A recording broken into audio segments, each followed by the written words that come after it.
By handskrif maak ons mos altyd eers ons kaartjies in die lyn.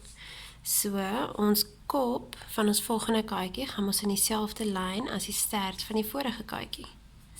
So, ons kan die kop teken, dan die lyf is in die volgende lyn, en sy stert gaan ons in die onderste lyn, soos 'n se stert. Dan kan ons volgende kaartjie maak, kop in dieselfde lyn as hierdie een se stert. Lyfie in die volgende lyn, en sy stert in die laaste lyn.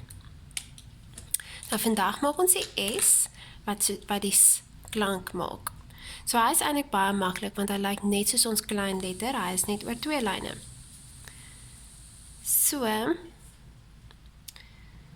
ons begin bo, raak bo, hy draai op die middelste lyn, en hy raak aan die onderste lyn, en hy eindig mos so 'n bietjie weg van die lyn af. Dan maak ons net sy klein letter, en jy moet mos die hele lyn vol maak.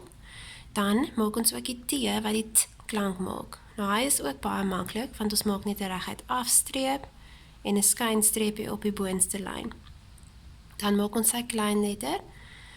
Jy begin hom in die middel van daai lyn, nie heel bo nie, in die middel. Hy gaan af, raak onder, en sy streepie is op die lyn. Hieronder maak ons weer vir 3, so jy moet jou vingerspasie onthou, en maak seker jy maak jou 3 reg, en dat hy bo en onder aan die lyn raak. Kom ons kyk weer.